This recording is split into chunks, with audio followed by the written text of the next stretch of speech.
All right, so over the course of the time last year, I got a few emails. They all said the same thing: is how do we get reverb on a Presonus 642? How do we get reverb into the monitors?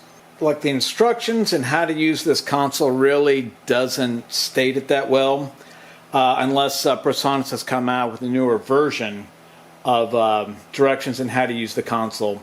So what I thought I'd do is show you how to get reverb into the monitors on a Presonus 1642.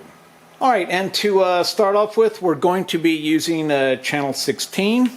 I've got a front of house speaker set up. Check 1 2 2 2 2 2 2 2 2. And I've got a monitor speaker set up, which is going to sound a little bit different because the speaker is closer to the floor than this front of house speaker. So we're going to select mix and FXA. We have FXA set up as a reverb effect. What I'm going to do is I'm going to go ahead and turn this up here, the master level up, and we're on channel 16, so I'm going to add channel 16 to the reverb effect. 1 2 2 2 2. Okay, I've got a signal coming in here. So let's take these effects and let's route it to one of the monitors.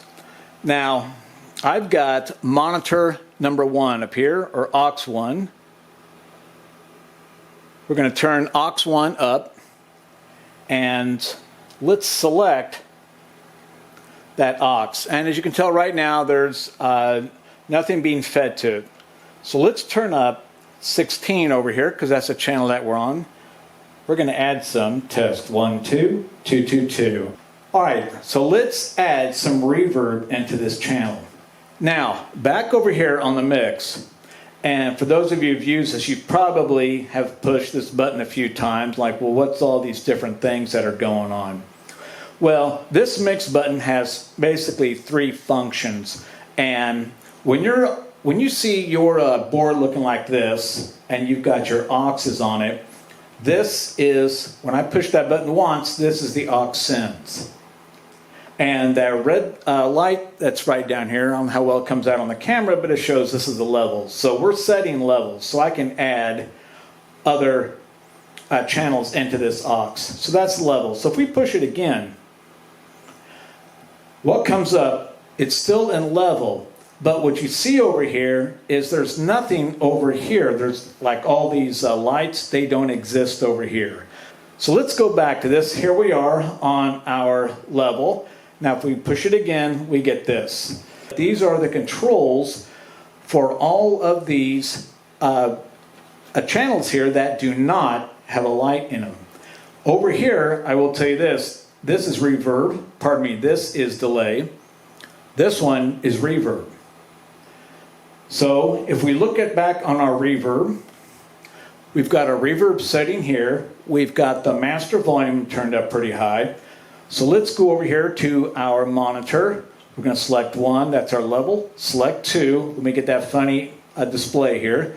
So let's just add the reverb, check, 1 2, into the monitors.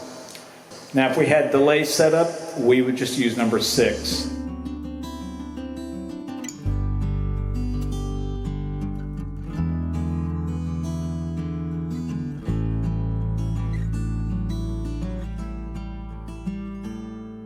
I rarely use this. If I use anything at all, it'd be usually just number 5, and that's just a little bit of reverb. If the performers are using in-ear monitors and they want reverb, sure, give them all that they want. That is perfectly fine. The biggest problem with reverb is when you're using actual wedges, using stage monitors. That's when feedback issues occur. But in-ear monitors or headphones, yeah, just give them whatever they want.